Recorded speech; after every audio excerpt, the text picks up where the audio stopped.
Na pequena cidade de Pedra Escura, uma vila esquecida entre montanhas cobertas por florestas densas, os moradores viviam em constante alerta. Havia uma lenda que passava de geração em geração, a do Homem das Sombras. Ninguém sabia exatamente como a história começou, mas todos sabiam como terminava, em desaparecimentos misteriosos. Segundo os mais velhos, o Homem das Sombras era uma entidade que se alimentava do medo. Diziam que ele aparecia apenas em noites sem lua, quando a escuridão era quase palpável. Ele não tinha forma definida, mas seus olhos, 2 pontos vermelhos brilhantes, eram a única coisa visível em meio à sua figura nebulosa. Alguns juravam que ele podia imitar vozes humanas, chamando suas vítimas pelo nome antes de arrastá-las para a floresta. Era uma noite particularmente fria e escura quando Clara, uma jovem recém-chegada à cidade, decidiu ignorar os avisos dos moradores locais. Cética por natureza, ela achava as histórias sobre o Homem das Sombras absurdas, fruto da imaginação supersticiosa dos habitantes. Decidiu que iria provar para todos que aquilo não passava de uma farsa. Com uma lanterna na mão e uma câmera pendurada no pescoço, Clara seguiu para a floresta às 10 da noite. A trilha era estreita, cercada por árvores altas cujas copas pareciam se juntar, bloqueando qualquer resquício de luz. Cada passo ecoava no silêncio quase sobrenatural. Quando chegou à clareira onde, segundo a lenda, o Homem das Sombras costumava aparecer, Clara sentiu um frio inexplicável, como se algo invisível a observasse. Ela ligou a câmera e começou a gravar, narrando sua experiência. Aqui estamos, no coração da floresta de Pedra Escura. Nada de anormal até agora. Parece que o Homem das Sombras não quis me fazer uma visita. Ela riu, mas o som parecia forçado. Minutos se passaram e nada aconteceu. Clara começava a pensar em voltar, quando ouviu um estalo à sua direita. Apontou a lanterna para o som, mas não viu nada além das árvores. Então, ouviu seu nome. Clara. Era um sussurro, quase imperceptível, mas o suficiente para gelar seu sangue. A voz parecia vir de todos os lados, ecoando entre as árvores. Ela tentou manter a calma, convencendo-se de que era apenas o vento. "Quem está aí?" perguntou, com a voz trêmula. Não houve resposta, mas os estalos continuaram, cada vez mais próximos. A lanterna de Clara piscou e apagou subitamente, mergulhando-a na escuridão total. O coração dela disparou enquanto procurava freneticamente pelo celular no bolso. Quando conseguiu acendê-lo, a luz revelou algo que a fez engasgar. 2 olhos vermelhos brilhavam no meio da escuridão, encarando-a fixamente. Clara recuou, mas tropeçou em uma raiz e caiu. Quando levantou o olhar, os olhos estavam mais próximos. O ar ao seu redor parecia pesar, dificultando sua respiração. Ela se levantou e correu, sem olhar para trás. A floresta parecia um labirinto sem fim, e cada passo era acompanhado pelo som de algo, ou alguém, a seguindo. Clara gritou por ajuda, mas sua voz se perdeu no vácuo. Finalmente, ela avistou as luzes da vila e correu na direção delas com todas as suas forças. Quando chegou à entrada da cidade, desabou no chão, sem fôlego. Os moradores se aproximaram, assustados com o estado dela. Clara tentou explicar o que havia acontecido, mas as palavras saíam desconexas. Os olhos, ele estava lá, murmurava. Na manhã seguinte, alguns homens decidiram investigar a clareira. Encontraram a câmera de Clara no meio da trilha, mas ela estava destruída. No entanto, o cartão de memória estava intacto. Quando analisaram as imagens, todos ficaram em silêncio. No vídeo, Clara aparecia parada na clareira, mas por trás dela, uma silhueta nebulosa com olhos vermelhos se formava lentamente. Depois daquele dia, Clara deixou Pedra Escura sem olhar para trás. Mas os moradores sabiam que a lenda era real. E que o Homem das Sombras ainda estava lá, esperando por sua próxima vítima.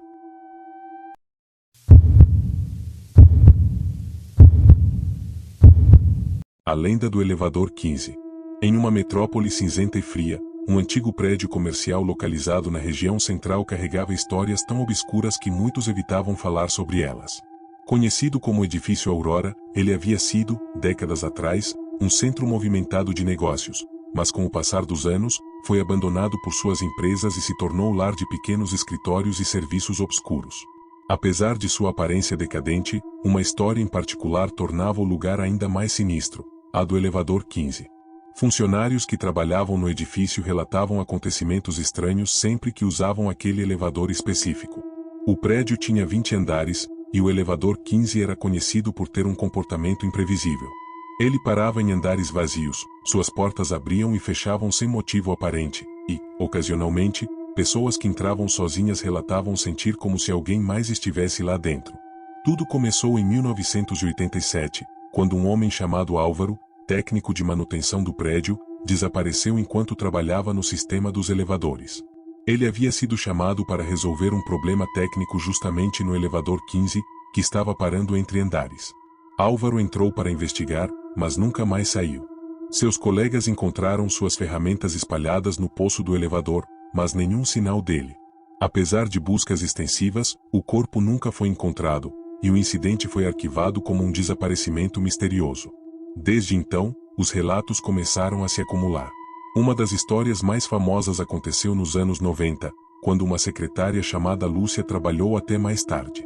Ela era uma das últimas pessoas a deixar o prédio, e ao entrar no elevador 15 para descer do 12º andar, percebeu que algo estava errado. As luzes do elevador começaram a piscar, e ele desceu rapidamente até parar subitamente no 7º andar. As portas se abriram, mas não havia ninguém ali. Lúcia tentou apertar os botões, mas nenhum respondia. Então, ela ouviu passos no corredor vazio. O som era lento e compassado, como se alguém estivesse se aproximando. Assustada, ela começou a gritar, mas o elevador permaneceu parado. Em pânico, Lúcia pressionou todos os botões desesperadamente, até que as portas finalmente se fecharam. Quando chegou ao térreo, estava em lágrimas. Jurou nunca mais usar aquele elevador. Anos depois, em 2012, câmeras de segurança do prédio captaram imagens perturbadoras. Em um vídeo amplamente discutido pelos moradores, um homem entra sozinho no elevador 15, aparentemente calmo. O elevador começa a subir e descer desordenadamente, enquanto o homem se desespera e tenta apertar os botões para pará-lo. De repente, ele olha fixamente para um canto vazio, como se visse algo. Em seguida, começa a gritar e bater nas portas. O vídeo termina abruptamente, e o homem foi encontrado desmaiado no térreo, incapaz de lembrar o que havia acontecido. Esses eventos intrigaram pesquisadores do paranormal, que decidiram investigar o edifício em 2018. Eles descobriram que, antes de se tornar o edifício Aurora, o local havia sido uma prisão na década de 1930. Documentos antigos revelaram que diversos prisioneiros haviam morrido ali, muitos em condições terríveis, e que seus corpos foram enterrados em fossos próximos, um deles, coincidentemente, onde hoje estava o elevador 15. Os relatos de eventos sobrenaturais continuaram. Em 2020, uma equipe de limpeza ouviu gritos abafados vindos do elevador quando o prédio estava vazio. A segurança foi chamada, mas nada foi encontrado. O mais estranho foi que, ao revisar as câmeras, perceberam que o elevador não havia se movido naquela noite. Uma das histórias mais recentes e impactantes aconteceu em 2023, quando um entregador chamado Ricardo foi ao prédio para fazer uma entrega no 18º andar. Ele entrou no elevador 15 sem saber de sua reputação. Durante a subida, as luzes começaram a piscar, e o elevador parou entre o 13º e o 14º andar. Ricardo tentou usar o interfone para pedir ajuda, mas apenas um som de estática respondeu. De repente, ele ouviu risadas infantis. Assustado, começou a gritar, mas as risadas aumentaram, ecoando dentro da cabine. Quando finalmente o elevador voltou a funcionar, Ricardo desceu correndo as escadas, abandonando a entrega e jurando nunca mais voltar. Atualmente, o elevador 15 ainda funciona, mas é evitado pela maioria dos frequentadores do edifício. Quem se atreve a usá-lo relata uma sensação constante de ser observado, ocasionalmente, escuta ruídos inexplicáveis, como sussurros ou passos. Alguns acreditam que o espírito de Álvaro, o técnico desaparecido, ainda está preso ali, enquanto outros pensam que os fantasmas dos antigos prisioneiros continuam a assombrar o local. Apesar dos avisos, curiosos ainda visitam o prédio para tentar desvendar o mistério do elevador 15. No entanto, todos aqueles que desafiam o desconhecido acabam levando consigo uma lembrança perturbadora, que os faz pensar duas vezes antes de entrar em um elevador novamente.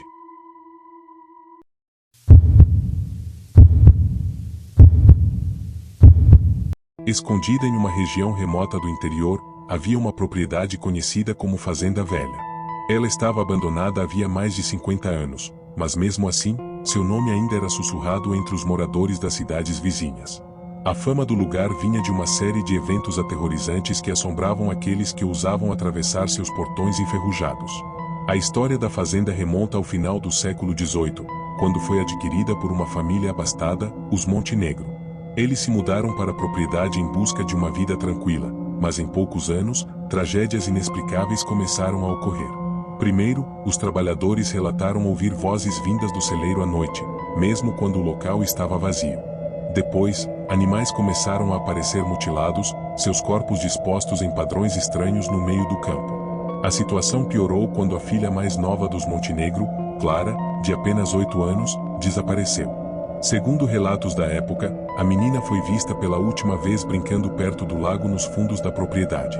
Apesar das buscas intensas, nenhum sinal dela foi encontrado, e a família entrou em um colapso coletivo. Meses depois, o pai, Roberto Montenegro, foi encontrado morto no celeiro, enforcado em uma viga.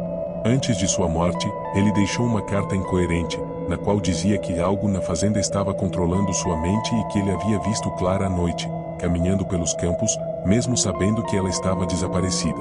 Com o tempo, a fazenda foi abandonada. Mas sua fama macabra não desapareceu. Muitos acreditavam que o lugar estava amaldiçoado, e alguns especulavam que os Montenegro haviam se envolvido com práticas ocultas para prosperar na região. Desde então, o local atrai curiosos investigadores do paranormal, muitos dos quais jamais retornaram ou voltaram diferentes do que eram antes. Em 2003, um grupo de 4 amigos decidiu explorar a fazenda como parte de um projeto de documentário sobre locais assombrados. Eles chegaram à propriedade às 22 horas, armados com câmeras, lanternas e gravadores de áudio. Ao cruzarem o portão enferrujado, sentiram um frio intenso, apesar de ser uma noite quente de verão. Enquanto caminhavam em direção à casa principal, um dos amigos, Rafael, notou algo estranho. A vegetação ao redor parecia murchar à medida que eles se aproximavam. Dentro da casa, o ar era pesado e cheirava a mofo. As paredes estavam cobertas de marcas de mãos, como se alguém tivesse arranhado a pintura repetidamente. Eles decidiram montar suas câmeras na sala principal, que ainda tinha alguns móveis antigos e uma lareira. Enquanto exploravam os outros cômodos, um barulho de passos ecoou pelo andar superior. Inicialmente, acharam que era um animal, mas ao subirem para investigar, encontraram pegadas humanas na poeira, pegadas que terminavam abruptamente em frente a uma parede. Durante a madrugada, coisas ainda mais estranhas aconteceram. As câmeras capturaram portas se abrindo e fechando sozinhas, sussurros em uma língua desconhecida, em um momento, a figura de uma menina de vestido branco aparecendo ao fundo de um dos corredores. Quando os amigos revisaram as gravações, perceberam que a figura não tinha rosto, apenas uma mancha escura onde os olhos, o nariz e a boca deveriam estar. No entanto, o momento mais aterrorizante aconteceu por volta das 3 horas da manhã, quando estavam reunidos na sala principal. A lareira, que estava apagada há décadas, se acendeu sozinha, lançando uma chama azul brilhante. Do fogo, surgiram vultos que pareciam lutar para sair da lareira, gritando em agonia. Um dos amigos, Ana, começou a gritar incontrolavelmente, dizendo que sentia mãos invisíveis puxando-a para longe. Eles tentaram tirá-la dali, mas a porta da casa se trancou sozinha, impedindo a fuga. Depois de minutos que pareceram horas, a porta finalmente se abriu, e os amigos correram para fora. Mas algo estava diferente. Rafael, que havia liderado a exploração, não parecia o mesmo. Ele estava em silêncio, com os olhos vidrados e uma expressão apática. Dias depois, foi encontrado morto em seu apartamento, com um bilhete ao lado que dizia apenas: "Ela está vindo". O caso chamou a atenção de especialistas em fenômenos paranormais, mas nenhum deles conseguiu explicar o que realmente aconteceu naquela noite. Os 3 sobreviventes abandonaram o projeto e nunca mais falaram sobre o assunto. Ana foi internada em uma clínica psiquiátrica, onde constantemente desenha a figura de uma menina sem rosto em suas cadernetas. Atualmente, a fazenda velha continua de pé, mas poucos se atrevem a se aproximar. Aqueles que passam por perto dizem ouvir risadas de uma criança ecoando pelos campos ou verem luzes estranhas vindas da casa. Alguns acreditam que o espírito de Clara ainda está preso lá, acompanhado pelas almas dos que ousaram desafiar a maldição. Uma coisa é certa: a fazenda velha não é apenas uma propriedade abandonada. Ela é um portal para algo muito mais sombrio, e os que cruzam seus portões dificilmente saem ilesos, ou saem, para começar.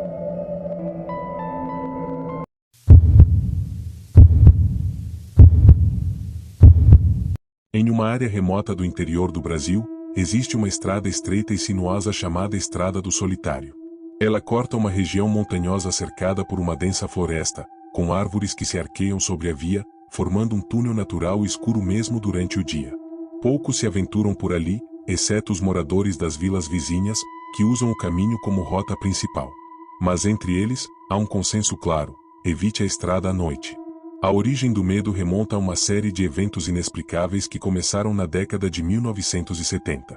Motoristas relataram avistar uma figura solitária caminhando no acostamento. Era sempre a mesma descrição: um homem magro, de terno preto, com um chapéu fedora que escondia seu rosto. Ele nunca pedia carona nem olhava diretamente para os motoristas, mas sua presença causava um desconforto profundo, como se a atmosfera ao redor dele se tornasse mais pesada.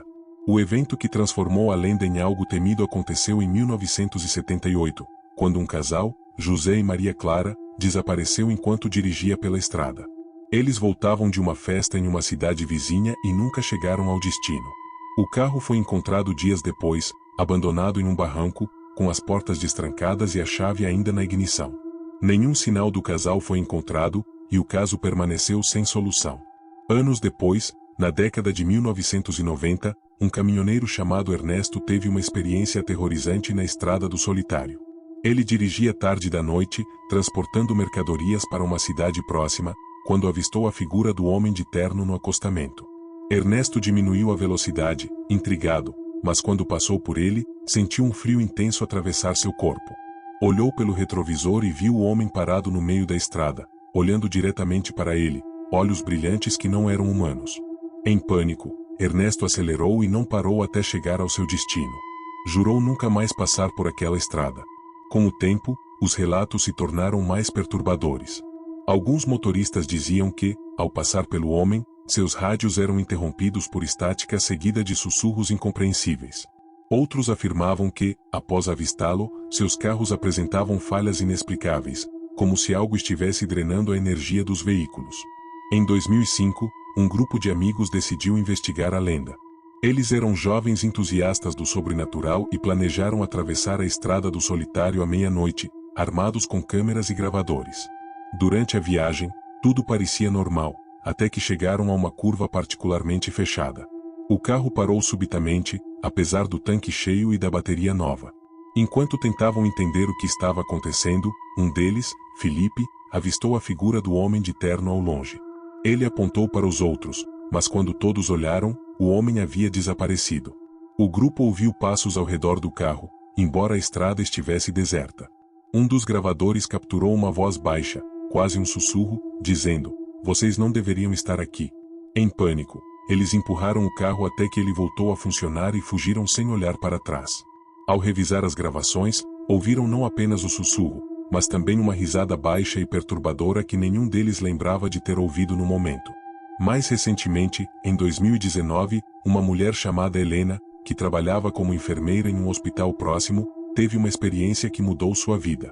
Ela voltava para casa após um plantão noturno. Ao entrar na Estrada do Solitário, viu luzes no retrovisor, como se um carro estivesse seguindo-a.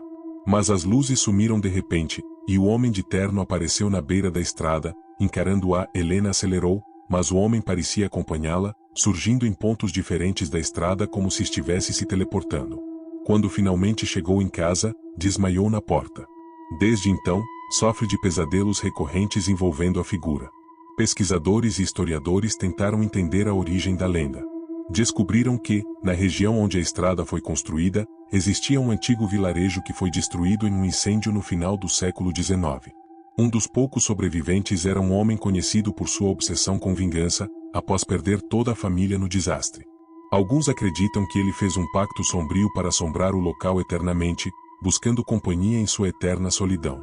Hoje, a Estrada do Solitário permanece um local de mistério. Motoristas que se arriscam a atravessá-la relatam sensações de opressão, visões inexplicáveis e encontros com a figura do homem de terno. Para muitos, é apenas uma lenda. Para outros, é uma realidade perturbadora que preferem evitar.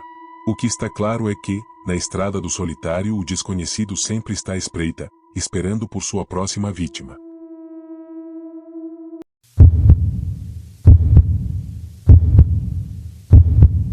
Nos arredores de uma pequena cidade, esquecido pelo tempo, existe um hospital abandonado conhecido como Hospital das Sombras.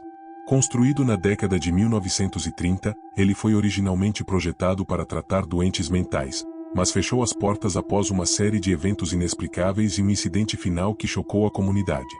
Desde então, o prédio permanece como um gigante sombrio, coberto de vegetação e grafites, atraindo curiosos e desavisados que raramente retornam os mesmos.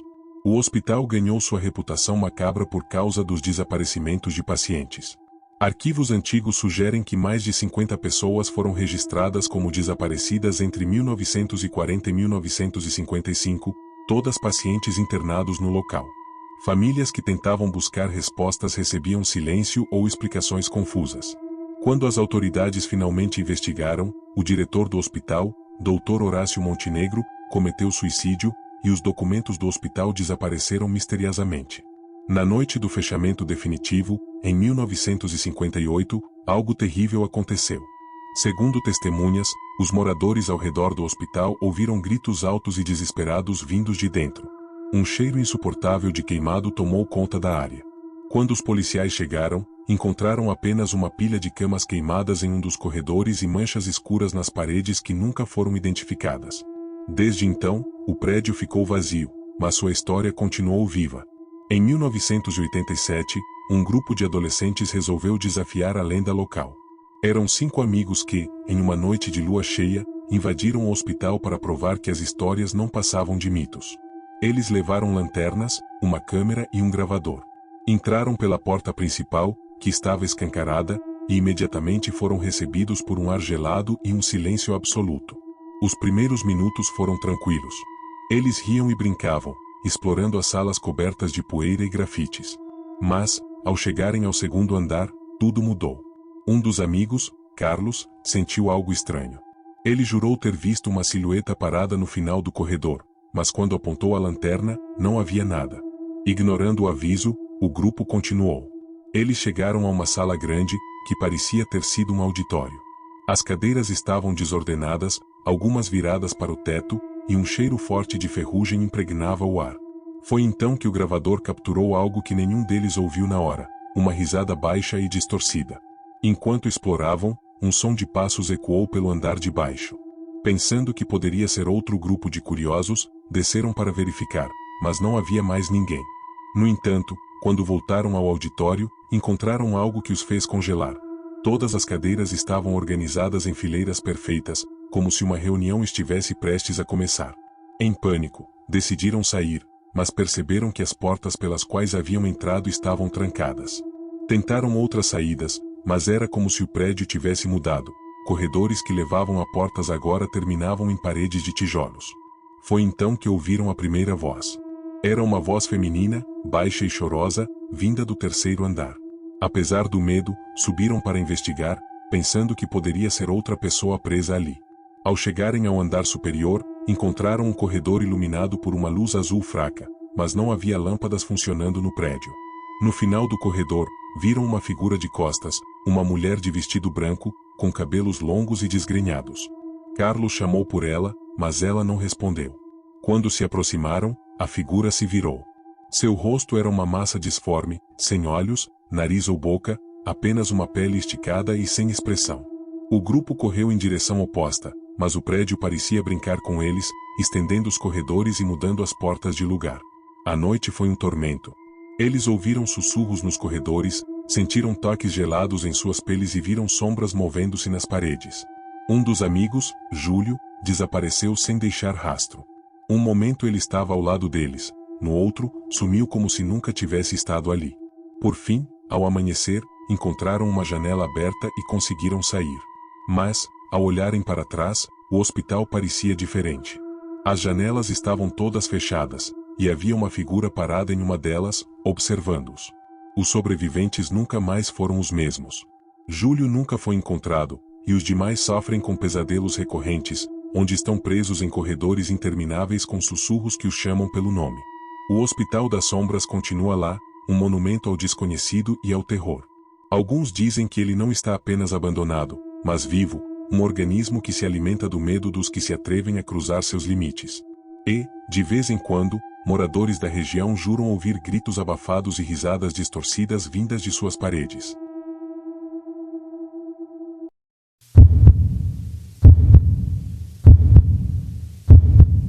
No interior de uma região montanhosa, onde estradas sinuosas e florestas densas dominam a paisagem, existe uma lenda que todos os moradores conhecem, mas poucos ousam mencionar: o trem fantasma do Vale Perdido.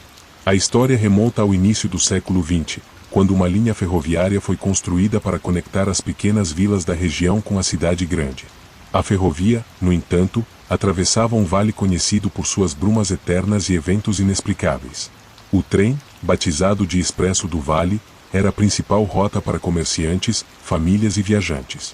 Durante anos, ele foi o coração pulsante da região, transportando pessoas e mercadorias. Mas, em uma noite de novembro de 1912, tudo mudou. Naquela noite, o Expresso do Vale partiu como de costume, carregando cerca de 50 passageiros. O trem deveria chegar ao seu destino em 4 horas, mas nunca apareceu. As buscas começaram no dia seguinte, mas nenhum sinal do trem foi encontrado. Nem os trilhos apresentavam danos que explicassem o desaparecimento. Era como se o trem e todos a bordo tivessem sido engolidos pelo vale. Semanas depois, um dos maquinistas sobreviventes foi encontrado vagando pela floresta, coberto de fuligem e com os olhos vidrados. Ele não conseguia falar direito, apenas murmurava frases desconexas como: "Eles estão todos lá e a fumaça os levou." Antes de sucumbir a um ataque de histeria, ele mencionou que o trem entrou em um túnel e nunca mais saiu do outro lado. Com o tempo, a lenda cresceu. Moradores relataram ouvir o apito de um trem em noites de neblina densa, mesmo depois que os trilhos foram desmontados. Alguns afirmavam ter visto luzes de lanterna atravessando a floresta, acompanhadas pelo som rítmico das rodas de trem. Os mais corajosos, ou tolos, que tentaram investigar, nunca mais foram vistos. Em 1985, um grupo de estudantes de engenharia decidiu explorar a região como parte de um projeto de documentário. Eles queriam desvendar o mistério do trem perdido e rebater as superstições locais. Armados com lanternas, equipamentos de filmagem e mapas antigos, seguiram os traçados dos trilhos desativados até o coração do vale. A primeira noite foi tranquila, embora estranha. A floresta ao redor parecia mais silenciosa do que o normal. Sem grilos, sem vento, apenas o som de seus passos e a ocasional brisa que trazia um cheiro estranho de fumaça. Ao montarem acampamento, notaram que os equipamentos eletrônicos estavam falhando, as lanternas piscavam, e as câmeras desligavam sem motivo aparente. Na segunda noite, encontraram os resquícios do que parecia ser o túnel mencionado pelo maquinista. A entrada estava parcialmente bloqueada por pedras, mas ainda era possível entrar rastejando. Decidiram explorar. Dentro do túnel, o ar era pesado e cheirava a óleo queimado. As paredes estavam cobertas de fuligem, e marcas de mãos podiam ser vistas na superfície suja, como se alguém tivesse tentado escapar. Mais adiante, encontraram algo que os fez congelar. Os trilhos estavam intactos, mas não levavam a lugar nenhum. Simplesmente desapareciam em uma escuridão que parecia engolir a luz de suas lanternas. Um dos estudantes, Marcos, jurou ter ouvido vozes vindas do vazio. Rindo nervosamente, ele caminhou à frente do grupo, tentando provar que era apenas eco. Mas, ao dar mais um passo, desapareceu. Os demais chamaram por ele, mas não houve resposta. De repente, o som de um apito ensurdecedor ecoou pelo túnel. O chão tremeu, e a temperatura caiu bruscamente. Assustados, correram para fora, mas a saída do túnel não estava mais lá. Em seu lugar, havia apenas uma parede de rocha. Horas depois, encontraram uma abertura que levava de volta à floresta. Quando saíram, perceberam que algo estava errado. A lua cheia, que deveria estar alta no céu, havia desaparecido, e a floresta estava banhada por uma luz avermelhada. Eles também notaram que os trilhos agora pareciam novos, como se nunca tivessem sido desativados. Enquanto tentavam entender o que estava acontecendo, ouviram novamente o apito do trem, desta vez muito próximo. Corriam em direção contrária, mas o som os perseguia, cada vez mais alto. Finalmente, viram o trem, uma locomotiva preta, coberta de fuligem, com janelas brilhando em um tom fantasmagórico. No interior, figuras humanas os observavam, rostos pálidos e sem expressão, como se fossem apenas máscaras. O grupo se dividiu em pânico. 2 deles, Clara e Henrique, conseguiram chegar a um pequeno vilarejo no dia seguinte, completamente desorientados e cobertos de sujeira. Contaram sua história, mas foram desacreditados e internados em um hospital psiquiátrico. Os outros 3 nunca mais foram vistos. Até hoje, moradores da região evitam o Vale Perdido. Dizem que, em noites de lua cheia, o trem ainda corre por trilhos invisíveis, buscando novas almas para sua coleção. E, se você ouvir o apito ao longe, o melhor a fazer é rezar e nunca olhar para trás.